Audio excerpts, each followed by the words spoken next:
Josanitti maam. Dulli yeroo xumuraatiif hooggantoota gameeyyii adda bilisummaa Oromoo hidhatti hafan eegsifachuu geggeeffamuu qaba jedhan qeerroon godina Qeellam Wallaggaa magaalaa Dambidolloo Harargee Bahaa Awwadaayii fi Naqamtee irraa OMN dubbise. Qondaalota ABO hidhatti hafan dabalatee hidhamtoota siyaasaa balleessaa tokko malee manneen hidhaa garaagaraatti hidhamanii dararamaa jiran saffisatti hiiksisuuf dhiibbaa cimaa taasisuu qabna jedhan qeerroowwan kunneen dulli geggeeffamu kun of eeggannoo cimaas akka barbaachisu dhaamaniiti jiru.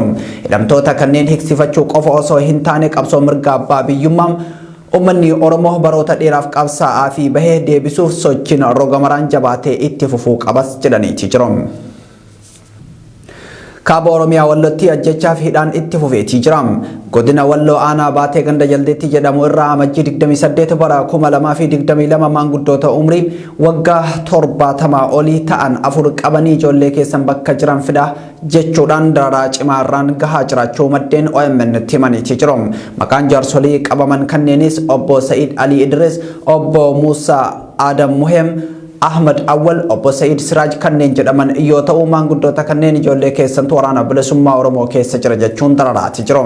Aanaa baatee ganda gurreetti guyyaa 3 dura waraanni mootummaa federaalaa namoota lama daandirraa qabuun ija maatii fi ija ummataa duratti rashanuu OMN kan gabaase wayita ta'u aanaa harxummaa fursee fi iddoowwan birootti ammoo namoota mana hidhaatii baasanii ajjeesaa turuun kan yaadatamudha. Oduu biraatiin yaadni walgahii mana maree nageenya biyyoolessaa biltsiginnaa irratti kahee ture dhibdee keessoo sirricha ammeesse. Yaadni tibbana kana walgahii mana marii nageenya biltsiginnaa irratti kahee ture dhibdee siyaasaa keessoo sirnichaatti deemaa ture caalattuu hammeessuu isaa dhagahameetii jira. Dhimma hidhannoo hiikkachiisuu fi humnoota finxaaliyyaa Amaaraa irratti xiyyeeffate jedhamuun shakkamaa jiru kun caasaalee biltsiginnaa naannoo Amaaraa fi biyya alaa jiran keessatti dhibdee hamtuu kaasaa akka jiru ibsoota caasaa finxaaliyyaa Amaaraa irraa kennamaa jiran irraa beekuun danda'ameetii jira.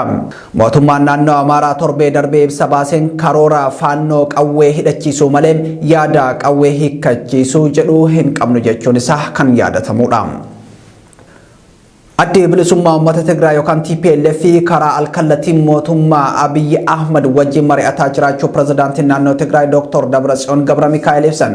Hoogganaan humnoota Tigraay Dr. Dabratsiyoon Gabramikaa'el turtii BBC News Hours wajjin taasisaniin mariin dippiloomaasii alkallatii karaa gamtaa Afrikaa dhaabbata mootummoota gamtoomanii fi Keeniyaatiin bulchiinsa Abiy Ahmad wajjin geggeeffamaa jiraachuu ibsaniitii jiru. Waraana ji'oota 15 adeemsifamaa ture booda bulchaan Itoophiyaa Abiy Ahmad humnoota Tigraay wajjin mari'achuuf fedhii qabaachuu Associated Press dura taa'aa garee hawaasa diiyaaspooraa tokko irraa mirkaneeffadhee jira jechuun gabaaseetii ture. Bulchaan mootummaa naannoo Tigraay Dr. Dabratsiyoonis mootummaa wajjin marii alkallatii taasisaa jiraachuu dubbataniitii jiru. Mootummaan Eertiraa humna galaana diimaa Affaar jedhamu ijaaruun bobbaasee jira jechuun Tigraay himatte. Lola akka haaraatti humnoota Tigraay fi naannoo Affaar kan waraana biltsiginnaatiin deeggaramu gidduutti taasifamaa jiru kana keessatti milishoonni humna galaana diimaa Affaar jedhamuu fi mootummaa Eertiraatiin leenjifamanii bobbaafaman humnoota Affaar cinaa hiriiruun lolaa jiran jechuun mootummaan naannoo Tigraay himateetii jira.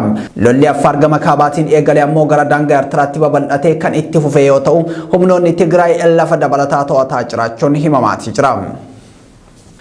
Oduu gara biyya Omaanii argannee lammiileen Itoophiyaa biyya Omaan manneen hidhaa garaagaraatti hidhamanii gidirfamaatii jiru.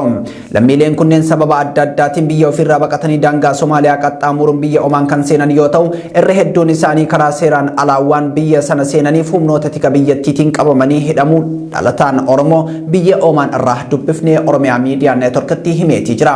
Magaalota biyyattii kanneen akka Maskaatii fi Salaalah jedhaman keessatti namoonni 500 ol hidhamanii akka jiran fi isaan hidhaman gidduutti kanneen gaafa qabaman rasaasaan rukutamanii hanga ammaa wal'aansa dhabuun haala hamaa keessa jiran akka jiranis dubbateetii jira. Haalli qabiinsa mana hidhaa yaaddessaa ta'us viidiyoon mana hidhichaati OMN dhaqqabee irraa hubachuun danda'ameetii jira. Biyya Saudi Arabiyaattis lammiileen Itoophiyaa 100,000tti lakkaa'aman rakkoo wal fakkaataa keessa jiraachuun isaanii ni beekama. Oduun ijoo ammaaf qabanne